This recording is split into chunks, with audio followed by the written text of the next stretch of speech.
Hi ಎಲ್ಲ big boss ಲವರ್ಸ್ಗೆ ನನ್ನ ಕಡೆಯಿಂದ big hi. Big boss Kannada season 12 ವಾರದ ಕತೆ ಕಿಚ್ಚನ ಜೊತೆ ಸಂಡೇ ಎಪಿಸೋಡಿಗೆ ಎಲ್ಲರೂ ವೆಯ್ಟ್ ಮಾಡ್ತಿದ್ದೀರಾ. ನನಗೆ ಗೊತ್ತು ಸಂಡೇ ಎಪಿಸೋಡಿಗೆ ನೀವೆಲ್ಲರೂ ಯಾಕೆ ವೆಯ್ಟ್ ಮಾಡ್ತಿದ್ದೀರಾ ಅಂದರೆ ಈ ವಾರ ಯಾರು ಎಲಿಮಿನೇಟ್ ಆಗ್ಬೋದು. ಏಕೆ ಅಂತಂದರೆ ಎಲಿಮಿನೇಷನಲ್ಲಿ ಇರುವಂಥವ್ರು ಎಲ್ಲರೂ ಕೂಡ ಟಫ್ ಕಂಟೆಸ್ಟೆಂಟೇ ಆಯ್ತು. ಹಾಗಾಗಿ ಎಲ್ಲರಿಗೂ ಕೂಡ ಒಂದು ಕ್ಯೂರಿಯಾಸಿಟಿ ಇದೆ. ಓಕೆ, ಈ ವಾರ ಆಯ್ತಾ ಸೇವ್ ಆದಂಥವ್ರು, ನಿನ್ನೆ ಸ್ಯಾಟರ್ಡೆ ಎಪಿಸೋಡಲ್ಲಿ ಸೇವ್ ಆದಂಥವ್ರು ಅಶ್ವಿನಿ ಗೌಡ ಮತ್ತು ರಕ್ಷಿತಾ ಇಬ್ಬರು ಸೇವ್ ಆಗಿದ್ದಾರೆ. ನಿನ್ನು ನಾಮಿನೇಷನಲ್ಲಿ ಇರೋರು ಯಾರ್ಯಾರಪ್ಪ ಅಂತ ನೋಡೋದಾದರೆ ಧ್ರುವಂತ್, ರಾಶಿಕಾ, ರಿಷಾ ಗೌಡ, ರಘು ಮತ್ತು ಕಾಕ್ರೋಚ್ ಸುದಿ ಮತ್ತು ಜಾನ್ವಿ, ಇಷ್ಟು ಜನ ಇನ್ನೂ ಕೂಡ ನಾಮಿನೇಷನಲ್ಲಿದ್ದಾರೆ. ಓಕೆ, ರಘು ಎಲಿಮಿನೇಟ್ ಆಗ್ತಾರ ಅಂದರೆ ಖಂಡಿತವಾಗ್ಲೂ ಆಗಲ್ಲ. ಯಾಕೆಂದರೆ ರಘು ಅವರು ಈ ವಾರದ ಕ್ಯಾಪ್ಟನ್ನು, ಹಾಗಾಗಿ ಅವ್ರನ್ನ ಅಷ್ಟು ಈಸಿಯಾಗಿ ಎಲಿಮಿನೇಟ್ ಮಾಡಲ್ಲ ಬಿಗ್ ಬಾಸ್ ಟೀಮು. ಓಕೆ, ನಿನ್ನ ಉಳಿದಂತಹ ಕಾಕ್ರೋಚ್ ಸುದಿ ಇರ್ಬೋದು, ಅದೇ ರೀತಿ ಜಾನ್ವಿ ಇರ್ಬೋದು, ಇವರು ಸ್ವಲ್ಪ ಇನ್ನೂ ಒಂದು ವಾರ 2 ವಾರ ಸರ್ವೈವ್ ಆಗುವಂತಹ ಚಾನ್ಸ್ ಇದೆ ಇವರಿಬ್ರು. ಓಕೆ, ನೀನು ಉಳಿದವರು ಯಾರು ಅಂದರೆ ದಿಶಾ ಗೌಡ ಮತ್ತು ರಾಶಿಕಾ, ಧ್ರುವಂತ್, ಈ 3 ಜನ ಕೂಡ ಆಯಿತಾ. ಈಗ ಈ 3 ಜನದ ಮಧ್ಯೆ ಒಂದು ಪೈಪೋಟಿ ನಡೆಯುತ್ತೆ. ಈ 3 ಜನದಲ್ಲಿ ಒಬ್ಬರು ಇವತ್ತು ಎಲಿಮಿನೇಟ್ ಆಗಿ ಮನೆಗೆ ಹೋಗ್ತಾರೆ. ಆಲ್ರೆಡಿ ಎಲಿಮಿನೇಟ್ ಕೂಡ ಆಗಿದ್ದಾರೆ, ಸರಿಯಾ. ಈ 3 ಜನನ ತಲೆಯಲ್ಲಿಟ್ಕೊಂಡು ಆಯಿತಾ ಈ ವಾರ ಎಲಿಮಿನೇಷನ್ನು ನಡೆಯುತ್ತೆ. ಈ 3ರಲ್ಲಿ ಯಾರು ಬೇಕಾದರೂ ಹೋಗ್ಬೋದು. ನಾನು ಒಬ್ಬರ ಹೆಸರನ್ನ ಹೇಳ್ತೀನಿ, ನೀವು ಕಮೆಂಟ್ ಮಾಡಿ, ಯಾರ ಹೆಸರನ್ನು ಬೇಕಾದ್ರೂ ನೀವು ಕಮೆಂಟ್ ಮಾಡಿ. ಓಕೆ, ಕಾರಣ ಕೂಡ ನಾನು ಹೇಳ್ತೀನಿ. ಧ್ರುವಂತ್ ವಿಷಯಕ್ಕೆ ಬಂದರೆ ಧ್ರುವಂತ್ ಅವ್ರನ್ನ ಎಲಿಮಿನೇಟ್ ಮಾಡ್ತಾರಾ ಅಂತ ತುಂಬ ಜನ ನಮಗೆ ಕೇಳ್ತಾ ಇದ್ದಾರೆ. ಧ್ರುವಂತ್ ಅವ್ರು ಎಲಿಮಿನೇಟ್ ಆಗ್ತಾರಾ ಮೇಡಮ್ ಈ ವಾರ ಅಂತೇಳಿ. ಧ್ರುವಂತ್ ಎಲಿಮಿನೇಟ್ ಆಗದೆ ಇರೋಕ್ಕೆ ನನ್ನ ಹತ್ರ ಒಂದು 3 ಕಾರಣಗಳಿದೆ.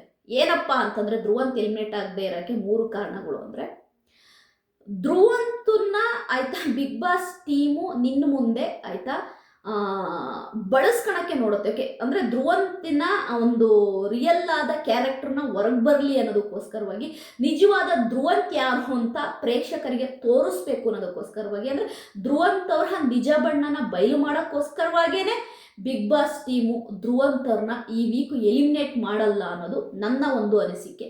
ಯಾಕೆ ಅಂತಂದರೆ ನಿಜವಾದ ಧ್ರುವಂತು ಇನ್ನೂ ಆಚೆ ಬರಬೇಕಾಗಿದೆ. ಯಾಕೆಂದರೆ ಧ್ರುವಂತು ಏನು ಜೆಂಟಲ್ಮ್ಯಾನ್ ಥರ, ಧ್ರುವಂತು ಏನು ತುಂಬ ಆಯ್ತಾ ಸಭ್ಯತೆಯಿಂದ ನಡ್ಕೊಂಡು ಥರ ತೋರಿಸ್ತಾ ಇದ್ದಾರಲ್ವ, ಅದಲ್ಲ ಧ್ರುವಂತು. ಇನ್ನೂ ಧ್ರುವಂತಿನ ನಿಜವಾದ ಒಂದು ಮುಖನ ಬಯಲು ಮಾಡಬೇಕಾಗಿದೆ. ಹಾಗಾಗಿ ಬಿಗ್ ಬಾಸ್ ಟೀಮು ಧ್ರುವಂತ್ ಅವ್ರನ್ನ ಎಲಿಮಿನೇಟ್ ಮಾಡುವ ಚಾನ್ಸಸ್ಸೇ ಇಲ್ಲ. ಓಕೆನಾ. ನೆಕ್ಸ್ಟು ರಾಶಿಕಾ ವಿಷಯಕ್ಕೆ ಬರ್ತೀನಿ. ಈ ಧ್ರುವಂತ್ ಮತ್ತು ರಾಶಿಕಾ ಮಧ್ಯೆ ಏನು ಈ ಭಿನ್ನಾಭಿಪ್ರಾಯಗಳು ಸ್ಟಾರ್ಟ್ ಆಗಿದ್ದಾವೆ. ಮತ್ತು ಸ್ಯಾಟರ್ಡೆ ಎಪಿಸೋಡಲ್ಲೂ ಕೂಡ ನಮ್ಮ ಸುದೀಪ್ ಸರ್ ಅವರು ಹೇಳ್ದಂಗೆ ಆಯಿತಾ, ಧ್ರುವಂತ್ ಮತ್ತು ರಾಶಿಕಾ ಮಧ್ಯೆ ರಾಶಿಕಾ ಏನಾದರೂ ಧ್ರುವಂತ್ ಅವ್ರಿಗೆ ಓಪ್ ಕೊಡುವಂಥ ಕೆಲಸ ಮಾಡಿದ್ರಾ, ಇಲ್ಲ ಧ್ರುವಂತ್ ಅವರಿಗೆ ರಾಶಿಕನ ಮೇಲೆ ನಿಜವಾಗ್ಲೂ ಪ್ರೀತಿ ಇದೆಯಾ, ಇಲ್ಲ ರಾಶಿಕನ್ಗೆ ಧ್ರುವಂತ್ ಅವ್ರ ಮೇಲೆ ನಿಜವಾಗ್ಲೂ ಪ್ರೀತಿ ಇದೆಯಾ, ಇದನ್ನು ಟೆಸ್ಟ್ ಮಾಡೋಕ್ಕೋಸ್ಕರವಾಗಿ ರಾಶಿಕನ್ನು ಕೂಡ ಎಲಿಮಿನೇಟ್ ಮಾಡೋದು ಆಯಿತಾ ತುಂಬ ಕಮ್ಮಿ ಇದೆ. ರಾಶಿಕನ್ನ ಎಲಿಮಿನೇಟ್ ಮಾಡಲ್ಲ ಅನ್ನೋದು ನನ್ನ ಒಂದು ಅಭಿಪ್ರಾಯ. ಈ ಧ್ರುವಂತ್ ಮತ್ತು ರಾಶಿಕಾ ಅವರ ಇದೇನಿದೆ, ಈ ಗ್ಯಾಪ್ ಏನಿದೆ ಆಯಿತಾ, ಇದನ್ನು ಮತ್ತೆ ಪ್ಯಾಚಪ್ ಮಾಡುವ ಕೆಲಸವನ್ನು ಕೂಡ ಬಿಗ್ ಬಾಸ್ ಮಾಡ್ತಾರೆ ಅನ್ನೋದು ನನ್ನ ಅನಿಸಿಕೆ ಆಯಿತಾ. ಯಾಕೆಂದರೆ ಧ್ರುವಂತ್ ಮತ್ತು ರಾಶಿಕಾನ ಮತ್ತೆ ಪ್ಯಾಚಪ್ ಮಾಡುವ ಕೆಲಸನ ನಮ್ಮ ಬಿಗ್ ಬಾಸ್ ಖಂಡಿತವಾಗ್ಲೂ ಮಾಡ್ತಾರೆ ಅಂತ ನನಗೆ ಅನ್ನಿಸ್ತಾ ಇದೆ. ಓಕೆ, ನಿನ್ನ ಉಳಿದಿದ್ದು ರಿಷಾ ಗೌಡನ್ನ ಎಲಿಮಿನೇಟ್ ಮಾಡ್ತಾರಾ ಅಂತ ಕೇಳಿದರೆ ಈ ವೀಕು ಮಾಡುವ ಸಾಧ್ಯತೆಗಳು ಹೆಚ್ಚಾಗಿದೆ. ಕಾರಣ ಆಯಿತಾ, ರಿಷಾ ಗೌಡ ಒಂಥರ ಈ ಎಂಟಿ ವೆಸಲ್ ಇದ್ದಂಗೆ, ಅದೊಂದು ಬರೀ ಸೌಂಡ್ ಮಾಡ್ತಾ ಇರುತ್ತೆ. ಬಟ್ ರಿಷಾ ಗೌಡನಿಂದ ಅಂಥ ಇಂಪ್ಯಾಕ್ಟ್ ಆಗುತ್ತಾ, ಅಂಥ TRP ಬರುತ್ತಾ ಅಂತ ಕೇಳಿದರೆ ನೋ. ರಿಷಾ ಗೌಡನಿಂದ TRPನ ಬಿಗ್ ಬಾಸ್ ಟೀಮು ಎಕ್ಸ್ಪೆಕ್ಟೇ ಮಾಡೋಕ್ಕಾಗಲ್ಲ. ಯಾಕೆ ಅಂತಂದರೆ ಧ್ರುವಂತು ಮತ್ತು ರಾಶಿಕನ ಇಟ್ಕೊಳ್ಬೇಕಾದ್ರೆ TRP ಕಂಟೆಂಟ್ನ ಕ್ರಿಯೇಟ್ ಮಾಡ್ಕೊಳುತ್ತೆ Bigg Boss team. But Risha ಗೌಡನ ಇಟ್ಕೊಂಡು ಯಾವುದೇ ಒಂದು ಕಂಟೆಂಟನ್ನು ಕ್ರಿಯೇಟ್ ಮಾಡೋಕ್ಕಾಗಲ್ಲ. ಯಾಕೆ ಅಂತಂದರೆ ರಿಷಾ ಗೌಡ ಒಂಥರ ಎಂಟಿ ವೆಸಲ್ ಥರ ವಾದ ಮಾಡ್ತಾರೆ, ಬಡ್ಕೊಳ್ತಾರೆ, ಕೂಗಾಡ್ತಾರೆ. ಬಟ್ ಅದು ಯಾವುದಕ್ಕೂ ಅರ್ಥ ಇರಲ್ಲ. ಹಾಗಾಗಿ ಈ ವೀಕು ಆಯಿತಾ ರಿಷಾ ಗೌಡ ಎಲಿಮಿನೇಟ್ ಆಗಿದ್ದಾರೆ ಅಂತ ತುಂಬ ಜನ ಹೇಳ್ತಾ ಇದ್ದಾರೆ. ನಮಗೂ ಆಯಿತಾ ರಿಷಾ ಗೌಡ ಎಲಿಮಿನೇಟ್ ಆಗಿದ್ದಾರಾ ಅನ್ನೋದಕ್ಕಿಂತ ಆಗಬೇಕು ಅನ್ನೋರು ತುಂಬ ಜನ ಇದ್ದಾರೆ. ಅದಲ್ಲದೆ ರಿಷಾ ಗೌಡ ಎಲಿಮಿನೇಟ್ ಆಗಿದ್ದಾರೆ ಅನ್ನೋದು ಎಲ್ಲ ಕಡೆ ಒಂದು ವಿಷಯ ಇದೆ.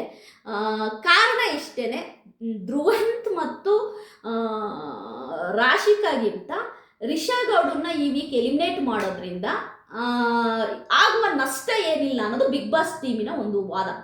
ಅಂದರೆ ಧ್ರುವಂತ್ ಎಲಿಮಿನೇಟ್ ಆದರೆ ಧ್ರುವಂತ್ ಯಾರು ಅನ್ನೋದೇ ಯಾರಿಗೂ ಗೊತ್ತಾಗೋಲ್ಲ. ಈಗ ರಾಶಿಕಾ ಎಲಿಮಿನೇಟ್ ಆದರೆ ರಾಶಿಕಾ ಇಸ್ ತುಂಬ ಟಫ್ ಕಂಟೆಂಡರು ಮತ್ತು ತುಂಬ ಚೆನ್ನಾಗಿ ಗೇಮ್ ಆಡ್ತಾಳೆ. ಅದಲ್ಲದೆ ಈ ಬ್ರೇಕಪ್ ಸ್ಟೋರಿ ಏನಾಗಿದೆಯಲ್ಲ ಧ್ರುವಂತ್ ಮತ್ತು ರಾಶಿಕಾ ಅವರ ಈ ಬ್ರೇಕಪ್ ಸ್ಟೋರಿನ ಮತ್ತೆ ಪ್ಯಾಚಪ್ ಮಾಡಿ ಇದರಿಂದ TRP ಕಂಟೆಂಟು ಇಲ್ಲ ಲವ್ ಕಂಟೆಂಟನ್ನು ಪಡೆಯೋದ್ರಲ್ಲಿ ಬಿಗ್ ಬಾಸ್ ಯಶಸ್ವಿ ಆಗುತ್ತೆ ಅನ್ನೋದು ನನಗೆ ಗೊತ್ತಿರುವ ಒಂದು ಮಾಹಿತಿ. ಹಾಗಾಗಿ ರಿಷಾ ಗೌಡ ಈ ವೀಕ್ ಎಲಿಮಿನೇಟ್ ಆಗಿದ್ದಾರೆ ಅಂತ ಹೇಳ್ತಾ ಇದ್ದಾರೆ. ನೋಡೋಣ, ನನಗೂ ರಿಷಾ ಗೌಡನೇ ಎಲಿಮಿನೇಟ್ ಆಗಿದ್ದಾರೆ ಅನಿಸ್ತಾ ಇದೆ. ಈ ಮೂವರಲ್ಲಿ ನಿಮಗೆ ಬಿಡ್ತೀನಿ, ಕಮೆಂಟ್ ಸೆಕ್ಷನಲ್ಲಿ ಕಮೆಂಟ್ ಮಾಡಿ. ಧ್ರುವಂತ್, ರಾಶಿಕಾ, ರಿಷಾ ಗೌಡ ಈ ಮೂವರಲ್ಲಿ ಯಾರು ಎಲಿಮಿನೇಟ್ ಆಗಿದ್ದಾರೆ ನೀವೇ ಕಮೆಂಟ್ ಮಾಡಿ. ನನ್ನ ಈ ವಿಡಿಯೋ ನಿಮಗೆ ಇಷ್ಟ ಆದರೆ ಲೈಕ್ ಮಾಡಿ, ಸಬ್ಸ್ಕ್ರೈಬ್ ಮಾಡಿ. ಬಾಯ್.